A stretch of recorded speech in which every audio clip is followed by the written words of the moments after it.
여러분들 과제는 잘 하고 있나요? 여러분들도 이제 학기 말 이제 시험이죠. 저는 이제 이번 주부터 시험이거든요.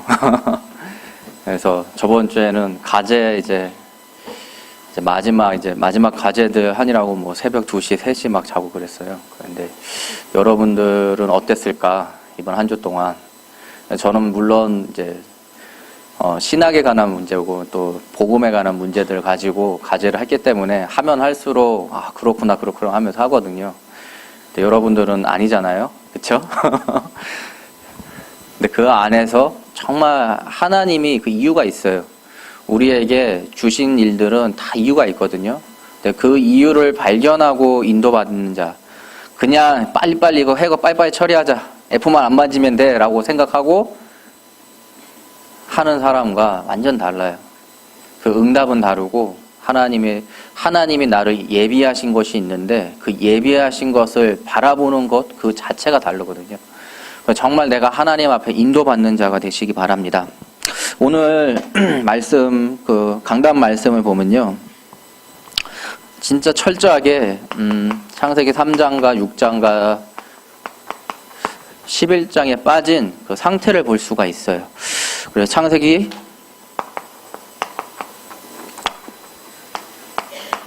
34장 18절에서 19절을 보면요, 서로가 그 할례라는 부분을 가지고요, 소통을 하고 있거든요. 근데 그 소통이 진짜 그 하나님의 그 구원하심, 또 하나님이 나의 구주라는 그 부분을 가지고 소통하는 것이 아니라 자기 이익을 위해서 서로가 그걸 소통해요. 그래서 어떻게 되냐? 분별력이 없어지게 돼요. 그래서 34장 20절에 보면요, 서로가 합리하게 해요. 합리화. 이걸 가지고 하나님이 주신 그 언약의 징표인 그 할례를 가지고요, 서로의 유익에 맞게끔 합리화를 하거든요. 또 두 번째로 21절에 보니까요, 정당화해요. 이걸 이제 알리잖아요, 그렇죠? 알고 보니까 그 야곱 그 집안 알고 보니까 좋은 사람들이다. 우리랑 우리 족속하고 합력할 선을 이룰 수 있는 사람들이다라고 이야기를 해요. 성경에 이렇게 똑같이 얘기는 하진 않지만 그 내용의 문맥상 보면은 그렇거든요. 그래서 그 정당성을 얘기해요. 근데 그거의 끝은 뭐냐? 결국에는 죽음으로 이르죠. 그러니까 우리가 하나님의 말씀을 가지고요, 나의 문제를 가지고 그거를 분별력이 없으면요, 합리화하게 돼요. 내 문제 그래, 하나님 말씀에도 이렇잖아, 합리화하게 돼요. 그리고 더 나아가서 정당화해요. 나는 원래 이래. 그리고 지금은 이제 그런 친구들이 없는데 제가 이제 여러분들 한 20대 때 제 친구들을 보면요, 저도 그랬고요, 좀 이렇게 모난 부분들이 있잖아요, 그렇죠? 그럼 막 정죄를 한단 말이에요. 하나님이 나 이렇게 태어나요, 나 렘넌트인데 뭐 어쩌라고 그랬거든요. 그게 정당하거든요. 하나님께서 나에게 그 이유가 있는데 그 모난 부분을 가지고 난 이렇게 태어났어, 하나님이 나 이렇게 창조했어 라고 하면은 그건 합리화하고 정당한데, 거기에 이유를 발견하면요, 정말 그 안에 비밀이 있거든요. 내 안에 정말 좀 이렇게 악한 부분도 내가 하나님의 이유를 발견하면 선한 부분에 악하게 할 수 있어요. 근데 선하지 않는 부분에 내가 악하게 한다. 계속 막 상처 주고 맨날 비속꽂는 말하고. 근데 이 복음 앞에 내가 악한 자, 복음 앞에 내가 흔들리지 않기 위해서 내가 복음 앞에 바로 서는데 나의 그 악한 모습을 사용할 수 있거든요. 그래서 하나님의 이유를 발견해야 돼요. 그 하나님의 이유를 발견하지 못하면요, 30절에요, 나 중심으로 빠져요. 많은 사람들을 죽이고 그 안에서 이제 막 많은 재물들을 빼앗는데 그 현장에서 그거를 야곱이 그거를 이제 듣잖아요. 근데 야곱이 딱 듣는 순간 하나님 앞에 회개를 해야 되는데 뭘 했죠? 나 죽는 거 아니야? 이거 먼저 생각했거든요. 하다못해 내 아들 이 아니라 나 죽는 거 아니야. 아들이고 아내고 다 필요 없어. 나 죽는 거 아니야 라고 시작을 하거든요. 그리고 31절에 보니까요, 아들들도 아직 분노에 차 있어요. 그렇게 악한 행동, 그리고 그 안에 모든 재물들을 다 약취하고도 아직도 분노가 아직 사그라지지 않고 있어요. 우리가 분별력이 없으면요, 하나님의 말씀을 이용하게 되고, 두 번째로 그 이용한 걸로 넘어서 자기 중심에 더 빠지게 돼요. 그래서 오늘 정말 회복해야 될 것이 뭐냐? 미자립이거든요.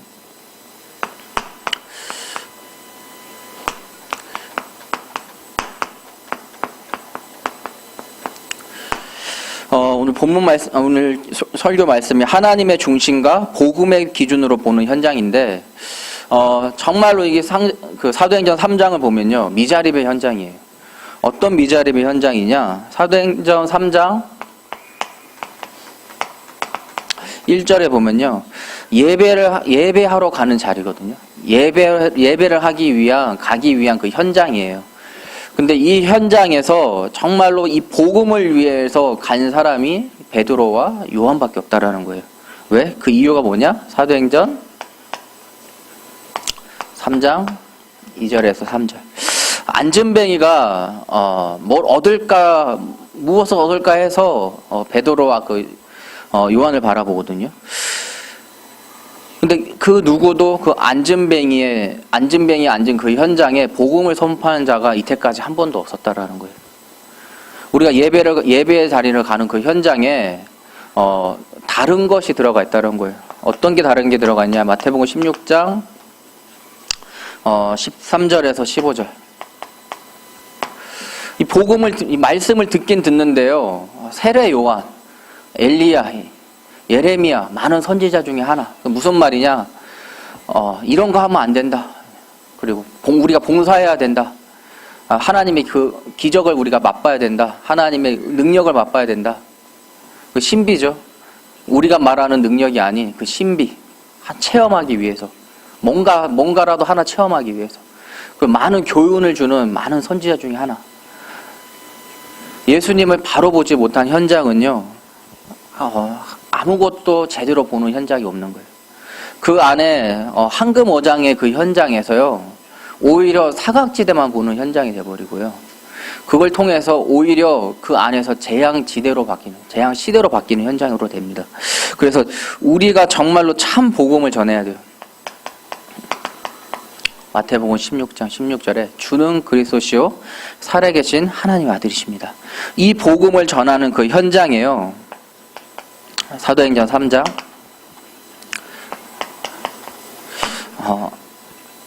은과 금은 내게 없지만 내게 있는 건 내게 준다.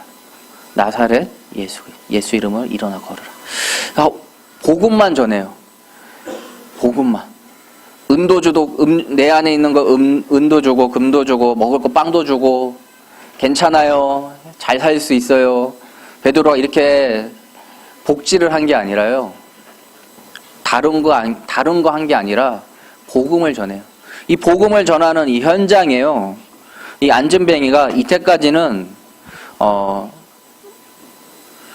이 아픔을 판자였거든요. 그렇죠? 자신의 그 장애의 아픔을 판자예요. 근데 사도행전 3장 8절에서 10절, 이 복음의 증인자가 돼요. 복음만 받은 이 안진뱅이가요, 일어났는데요, 복음의 증인자가 돼요. 베드로가 전한 건요, 다른 것이 아니라 이 예수 그리스도의 복음을 전했거든요. 이 복음을 전한 그 이현장에 하나님의 역사하신 현장으로 바뀌어요. 그런데도 불구하고요, 이 현장에서 이스라엘 그 백성들의 시선은 뭐냐면요, 제가 일어났어, 이것만 봐요. 지금 10절에 보면요, 진짜 그리고 베드로와 요한을 주목해요. 이 사람들이 누구냐? 능력자. 베드로와 요한의 그 안에 있는 그 그리스도의 비밀을 보지 못하고요, 그 사람을 바라봐요. 그리고 그 안진뱅이가 일어난 이 사건이 신기하게 바라보고 있어요. 이 현장에서 우리가 나의 현장에서 이제는 빛을 빛내는 자야 되는가? 정말로 내 안에 있는 예수 그리스도가 빛나는 자가 되시기 바랍니다. 정말 여러분, 우리가 다른 거 할 필요가 없거든요. 진짜 복음만 얘기할 수 있는 자가 되면 돼요. 나의 현장에요. 다른 거, 나 예쁜 척, 나 이렇게, 착한 척. 그래서, 나 착한 척, 왜 내가 착한 척 해야 되지? 복음 전하기 때문에. 그래서 내 인격은 지금 그런 인격이 아닌데, 막 그런 척. 하나님은 그걸 원하시는 게 아니에요. 내가 착한 척해서 복음 받고, 내가 이렇게 친하게 해서 복음 받고, 내가 조금이라도 옆에 있는 사람 도와준다고 해서 복음 받는 그런 복음이 아니라는 거예요. 진짜 우리가 해야 될 건 뭐냐? 참된 이 복음을 전하는 자가 돼야 돼요. 베드로가 은과 금은 이게 준 게 아니잖아요. 이것도 주고 저것도 주고 이것도 하고 씻겨주기도 하고 막 이렇게 해가지고 복음을 전한 게 아니에요. 그냥 바로 복음을 전했어요. 우리 현장에서 가장 필요한 것이 바로 복음이에요. 그래서 두 번째로 그렇다고 하면 이 복음이 뭐냐? 사도행전 1장 1절, 3절, 8절. 정말 하나님이 주시는 그 나의 것이 있거든요. 하나님이 주시는 나의 것. 이 나의 것을 내가 이제 발견해야 돼요. 무엇을 발견해야 되냐? 사도행전 1장 1절을 보면요. 데어빌러요 하거든요. 이게 뭐야? 뭐가 복음이라는 거야? 이게 뭘 말하는 거야? 그러는데 누가 복음을 이야기하는 거 있어요. 이 사도행전 1장 1절을 어떤 이야기하냐? 내가 이전에 쓴 글. 그 쓴 글이 뭐냐? 누가복음을 이야기하고 있어요. 그럼 하고 하면은 그 누가복음은 뭘 얘기하고 있냐? 창세기 1장 17절 하나님의 형상, 이 회복을 이야기하고 있어요. 그리고 그 창세기 3장 15절 여자의 후손에 대해서 이야기를 하고 있어요. 그리고 그 여자의 후손은 뭐냐? 창세기 12장 1절에서 3절 참된 복, 그 복이 있는데 이 그리스도를 통해서 복이 될지라. 이 아브라함이 주신 언약이거든요. 근데 이 언약의 그 성취자가 누구냐? 예수 그리스도라는 거예요. 그래서 마태복음 1장 1절에 그 언약의 흐름에 그 구약 시대의 그 언약의 흐름을 나타내는 게 있는데 뭐냐? 아브라함과 다윗의 후손 예수 그리스도의 계보라. 하나님께서 구약 시대부터 쭉 창세기부터 해가지고 쭉 언약을 주시는데요. 그 언약 성취자가 오셨는데 그게 누구냐? 예수 그리스도라는 거예요. 그래서 그 그리스도가 뭘 했냐? 요한복음 19장 30절에 다 십자가에서 다 이루었다. 뭘 다 이루었냐? 창세기 15장 여자의 후손 뱀의 뱀이 사단이 속인 그 언약을 깨게 한 그걸 해결하신 분. 그 언약을 해결하신 분, 그 예수 그리스도. 이 예수 그리스도가 우리에게 다시 언약을 주셨어요. 그게 뭐냐? 마태복음 24장 14절. 땅끝까지 이 복음을 전할 때에 그때서야 끝이 오리라. 우리가 이제부터 붙잡을 그 언약, 예수님 오신다 이걸 붙잡는 게 아니라 오신 예수 그리스도, 그리고 그분이 이제 나와 함께하는 성령으로 나와 함께 하시고 나와 함께 이제는 땅끝까지 복음을 전하는데 그 일에 증인되기 원하시는구나. 우리가 이걸 깨달아야 돼요. 근데 그 답이 뭐냐? 요한복음 1장 12절. 영접하는 자, 그 이름을 믿는 자. 하나님의 자녀가 되는 권세를 주셨느니라. 우리가 정말로 이 복음을 전해야 돼요. 이 복음을 전할 때 사도행전 1장 3절. 사단은요, 하나님의 나라거든요. 근데 사단은요, 하나님의 나라를 보지 못하게 해요. 왜 보지 못하게 하냐면요, 창세기 3장 1절에 6절에 보니까요, 죽을까 하노라 그래요.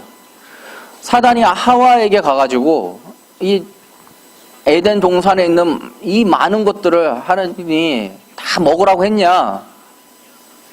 다 먹으라 했는데 동산 중앙에 있는 선악을 알게 하는 저 나무 실과 먹지 말라고 했다. 너희가 정녕 뭐라 그래요? 죽으리라 그러면 끝나는 건데 그럼 끝이야. 우리가 일 안 해도 되지. 그렇잖아요? 근데 죽을까 하노라 그래요. 언약이 희미하게 만들어요. 사단은. 그래서 사단이 그걸 통해서 뭐 어떻게 해요? 결코 죽지 않아 그러면서 이제 하나님과 똑같이 되는 거를 하나님이 무서워해서 그렇게 얘기한 거야 라고 하면서 결국에는 창세기 그 원죄에 빠지게 되거든요. 원죄. 첫 번째 언약을 어기게 만들어요. 그 사단은요, 요한복음 8장 44절에요. 너희 아비의 욕심대로 너희도 행한다. 우리가 이 말씀 가운데, 말씀의 흐름 가운데, 이 언약 가운데, 이 복음이 희미해지잖아요. 그러면 다시 야곱처럼 나 중심으로 빠지게 돼요. 그리고 자녀에게 이 나 중심의 그 삶이 전달이 돼요. 또 두 번째로 요한일서 3장 8절에 죄를 짓는 자는 마귀에게 속하나니 마귀는 처음부터 범죄함이라. 근데 하나님의 아들이 나타내신 것은 이 마귀의 일을 멸하라 하십니다. 우리 이 두 가지 싸움이거든요. 두 가지 싸움. 죄를 짓게 하는 마귀에 있는 나의 현장 가운데에서. 근데 그 속에서 하나님의 아들은 마귀의 일을 멸하는. 하나님의 나라를 계속해서 사단은 못 보게 해요. 나의 현장에서. 로마서 3장 23절에 모든 사람은 죄를 범하였음에 하나님의 영광이 이르지 못하게 한다. 우리가 현장 가운데 오늘 아멘하고 믿음의 고백도 하고 말씀도 붙잡고 기도 제목도 붙잡고 은혜도 받고 현장에 가는데 사단은 어떻게 한다고요? 하나님의 영광이 이르지 못하게 한다고요. 그 나도 은혜 받고 한 현장에 갔는데 웬걸 제목도 기억 안 나. 웬걸 내가 이 말씀을 묵상하고 기도를 해야 된다는 그 사실조차도 머릿속에 없어. 또 웬걸 그렇게 토요일이 왔어. 아무 생각 없이. 사단은 계속 하나님의 자녀가 하나님의 영광이 나타나지 못하게 만든다고요. 그래서 마태복음 1장 21절 아들을 낳으니 이름을 예수로 하라. 이는 그가 자기 백성을 그들의 죄에서 구원할 자이심이라. 날마다 우리가 회복해야 될 것이 있는데 날마다 이 복음이 결론난 자로 이제는 인도받아야 됩니다. 왜? 그의 백성의 죄를 구원할 자가 누구요? 예수 그리스도.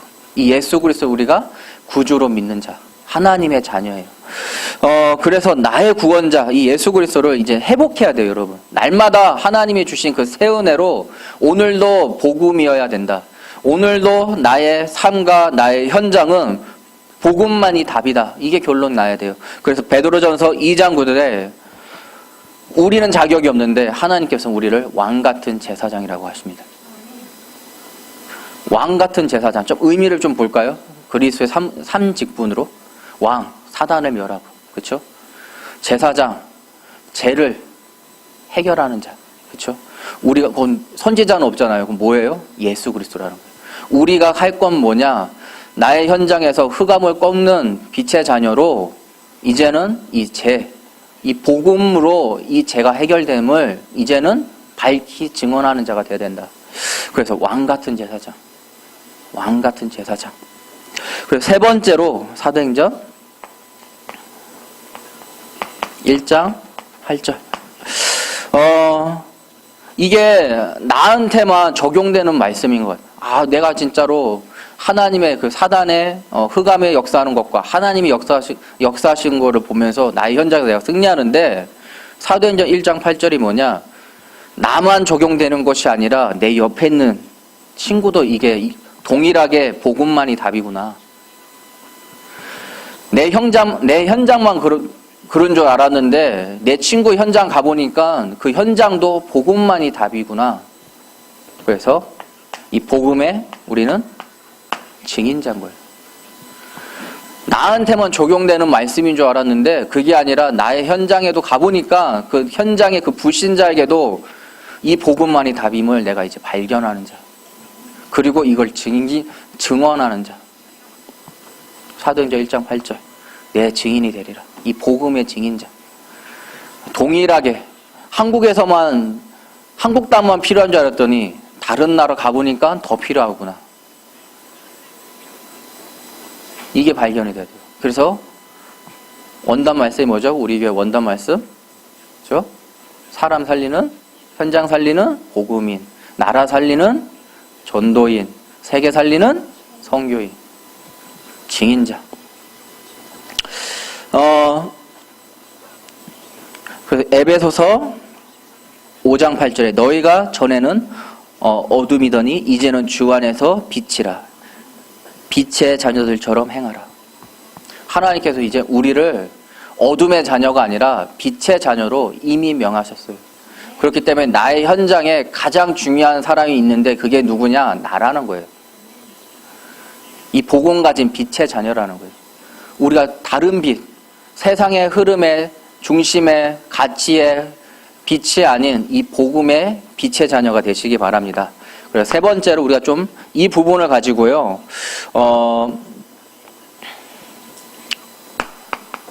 사도행전 9장 바울로 다시 한번 좀 보겠는데요. 바울이요.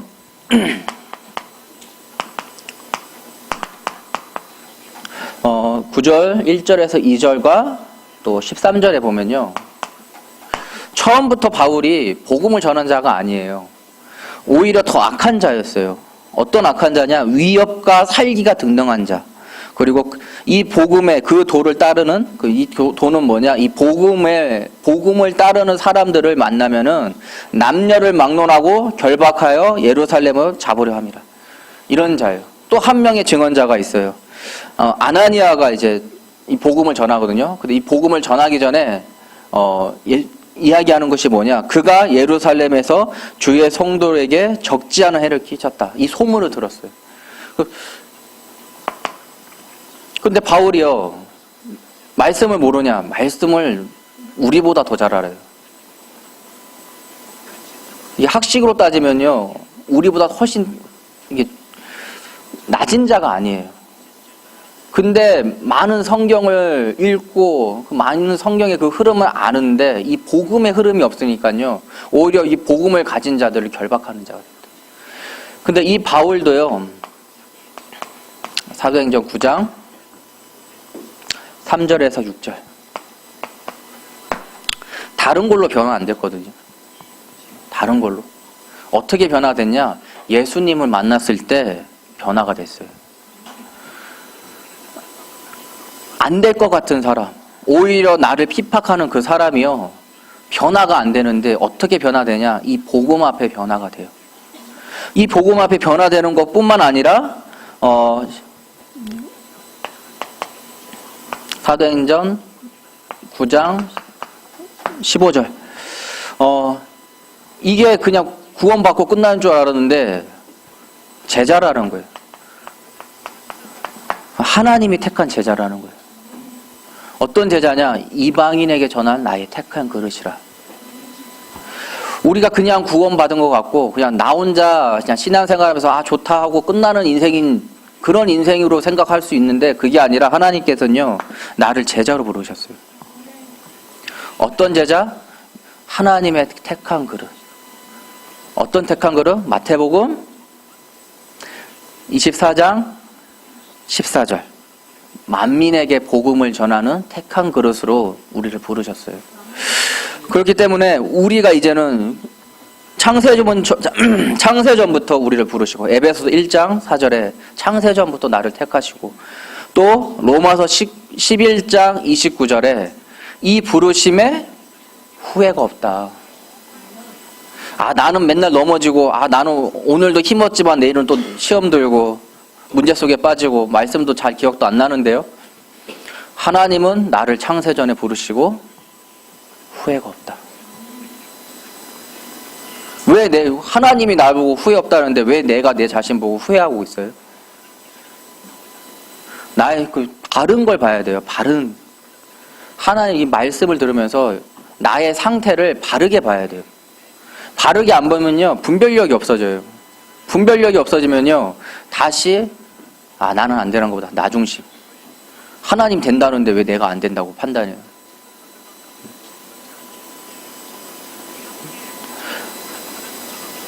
나 중심에 빠지지 말고 이 복음 중심에 빠지시기 바랍니다. 그리고 우리 여기까지 딱 알잖아요, 그렇죠? 9장 15절까지 딱 알잖아요. 근데 마태복음 16장 16절 그 반전 17절 있는 것처럼 마태복음 9장 16절에 또 반전이 있어요. 어떤 반전이 있냐? 그가 내 이름을 위하여 얼마나 고난을 받아야 할 것을 내가 그에게 보이라 하시니라.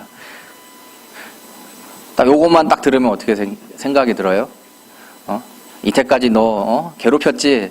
복음 받은 사람들 너도 똑같이 할 거야. 그러니까 우리가 또 이렇게 나 중심으로 들으면은 은혜 받지 못하는 중심으로 들으면은 꼭 이렇게 불신앙하게 되거든요. 이렇게 깨닫게 되거든요. 근데 이거를 좀 보려면요. 사도행전 20장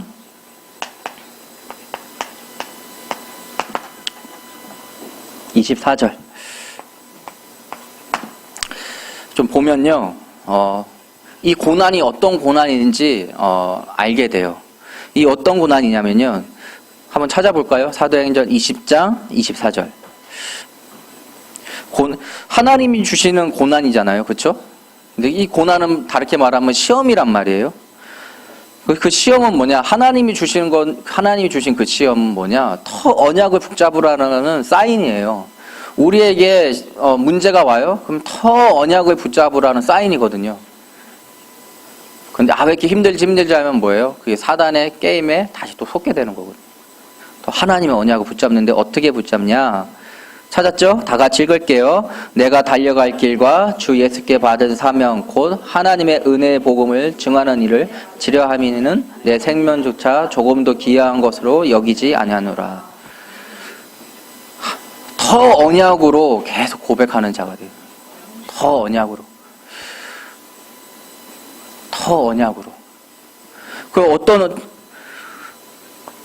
이것뿐만 아니라 이제는 본격적으로 고백하는데요. 사도행전 19장 21절. 내가 로마도 보아야 하리라. 이 세계복음화에 이제는 결단난 자가 돼요. 그리고 사도행전 23장 11절. 예루살렘에 증언한 것 같이 로마에서도 증언하여야 하리라. 또 사도행전 27장 24절. 내가 가이사 앞에 서야 하리라. 오히려 하나님이 주신 그 시험을 가지고요. 바울은요. 더 언약 중심으로 가는 현장으로 돼요. 우리가 이번 주에 절대 아프지도 말고, 그쵸? 왜? 비로소 다음 주에 회복되는 그 말씀이 나오기 때문에 아프지도 말고, 교회 못 나올 그런 상황이 올 건데 절대 거기에 넘어지지 말고. 한 가지 방법이 있어요. 더 언약 중심으로 가면 돼요. 더 언약 중심으로. 사단, 네가 나를 계속 문제 주냐? 나는 더 언약 중심. 더 언약 중심. 요즘 안 튀어나왔던 나의 십자가가 계속 요즘 튀어나와요. 갑자기. 하나님 주신 십자가가 잠잠하다가 요즘에 갑자기 꾸정물처럼 계속 튀어나와. 그러면 어떻게 해요? 더 언약 중심으로, 말씀 중심으로. 그 인도받는 거거든요. 그럴 때 우리가 이제는 한 주 동안 결단해야 되는데 고린도전서 9장 20절에서 23절.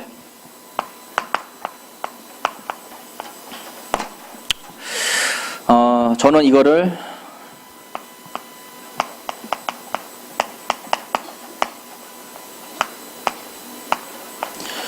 영적 암행어사다라고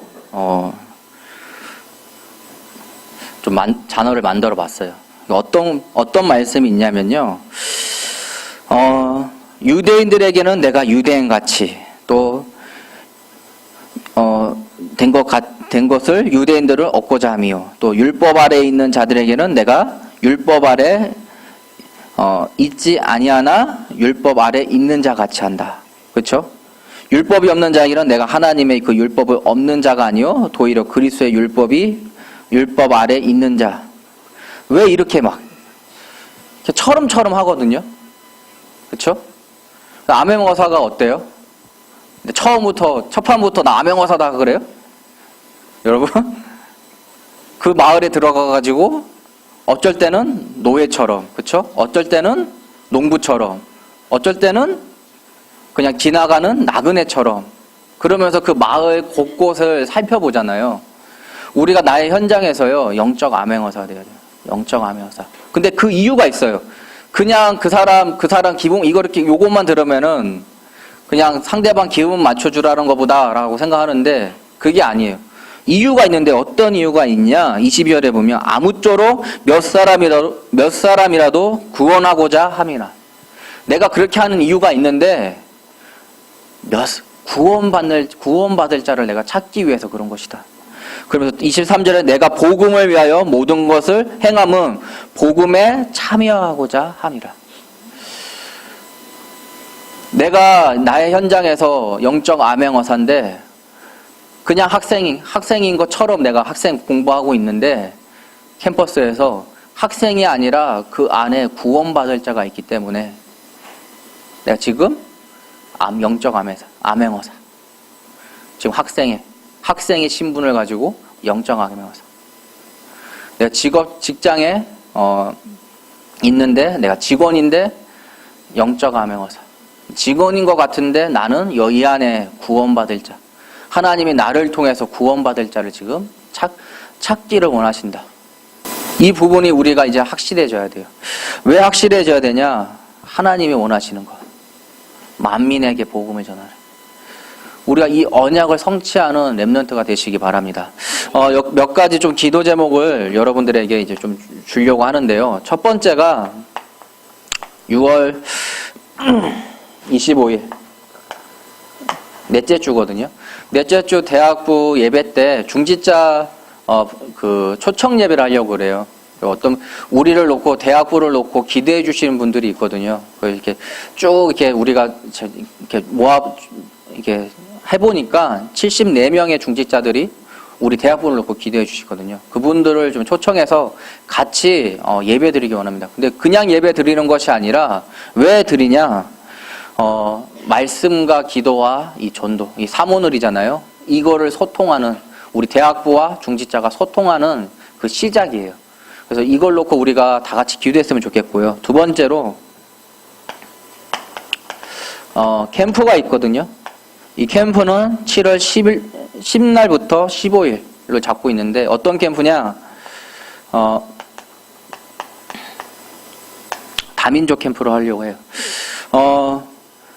한국 안에서 이렇게 다민족이 온 퍼센테이지를 나도 오늘 이제 좀 이렇게 자료 조사한 거를 임원단들이 자료 조사한 걸 제가 봤는데 정말 회개했어요. 왜 회개했냐면은 저는 당연히 중국일 줄 알았거든요. 중국이나 아니면 동남아시아 쪽인 줄 알았는데 그게 아니라 일본이더라고요. 그래서 회개했어요. 저는 한 몇 프로 안 될 거라 생각했는데 가장 많이 우리나라에 다민족으로 온 사람들 중에 가장 큰 부분이 일본이더라고요. 나 일본에서 왔잖아요. 근데 이걸 몰라서 있었던 거 보고 되게 회개했어요. 오늘 좀 뜨끔했어, 솔직히. 그리고 두 번째가 중국, 그리고 뭐 필리핀, 조선족, 뭐 베트남, 뭐 몽골족, 뭐 이렇게 쭉 순서가 이런 식으로 가는데 정말 이 가운데에서요, 부천, 그리고 시흥, 그리고 안산 지역에 있는 그 다민족을 놓고 우리가 좀 기도하면서 정말 이 7월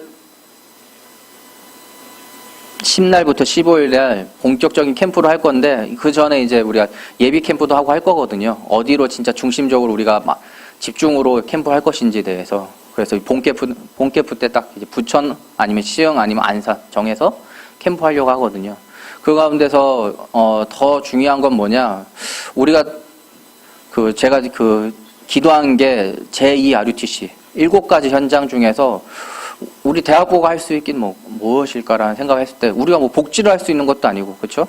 그렇다고 뭐 우리가 해외에 나가서 NGO를 할 수 있는 것도 아니고, 근데 우리가 할 수 있는 게 있는데 이미 와 있는 다민족들 이 복음 전하는 거. 이건 근데 또 이걸 기도하고 있는데 또 이런 부분들을 또 연결하더라고요. 우리 대학부들이 저한테 이렇게 막 이야기를 하더라고요. 그래서 이게 지금 하나님의 우리에게 주신 또 기도 제목이다라고 생각했어요. 그래서 같이 이 부분을 놓고 기도하면서 정말 이 다민족 현장은 많은데 이 현장에 가지 못하고 있다고 하거든요. 그게 뭐냐? 우리 전도하러 가는 건데 우리는 그게 아니라 일반 복지로도 지금 사람이 없어서 가지 못하는 이 현장에 들어가지 못하고 있다고요. 우리가 진짜 이 안에서 정말 그 아이들을 살릴 수 있는 이 복음 복지, 그렇죠? 다민족, 이 복음 다민족 살릴 수 있는 이 복음으로 이 부분에 우리가 여름 방학 동안 도전했으면 좋겠습니다. 그리고 여러분들에게 이거는 미션인데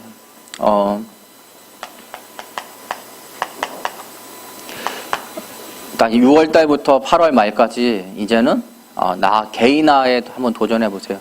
모든 것이 이제는 이제 복음의 그리고 전도인의 그리고 선교인의 이제 훈련이다라고 생각하고 모든 예배, 모든 집회, 모든 수련회 그리고 모든 집중하는 모든 것 여러분이 참석할 수 있는 그 모든 것이 이제부터 나에게 여러분들 이제 개인적으로 생각할 때 훈련이다라고 생각하세요. 어떤 훈련? 개인화.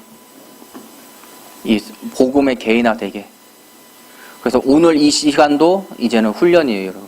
그냥 말씀 듣고 은혜 받는 시간이 아니라 이 복음의 개인화 되는 훈련의 시간이다라고 생각하고 말씀을 받으세요. 그리고 네 번째로 단기 선교. 이번에는 대구로 갈 예정이거든요. 대구. 그래서 그 현장에서 작년에는 완전 진짜 그냥 랩런트들 초등학생 위주로 된 그 현장에 갔잖아요. 그죠? 수원 안디옥교회에서. 근데 이번 현장은 좀 다른 부분이 그런 여름 성경학교 하는 그런 어린 랩런트도 있지만 거기에 있는 대학 랩런트하고 같이 연합을 하거든요. 약간 조금 작년하고 좀 달라요. 이게 좀 의미가 있는 것 같아요. 서로 대학이라는 그 랩런트들이 모여가지고 같이 이 부분에 훈련하고 또 같이 이 부분에서 응답받을 수 있는 시간표거든요. 그리고 같이 이 부분에 또 포럼하면서 서로가 영적으로 위민하는 시간이거든요. 그래서 우리가 좀 이 부분이 좀 달라요. 이번 연도 단기 선교는 완전 우리가 가가지고 그 초등학교 랩런트 중심으로 된 그 지역에 가서 우리가 섬겼는데 이번에는 그 교회 대학생들과 같이 대학 랩런트랑 같이 이 부분을 하는 거거든요. 그래서 좀 성격이 좀 다르고 의미가 있어요. 더. 그래서 이 네 가지 우리 좀 다 같이 합심해서 이 부분을 가지고요 같이 기도했으면 좋겠어요. 지금부터 6월 지금부터 계속 기도하면서 이 부분에 우리가 같이 응답받았으면 좋겠습니다. 우리 좀 다 같이 찬양할 것인데요. 이와 같을 때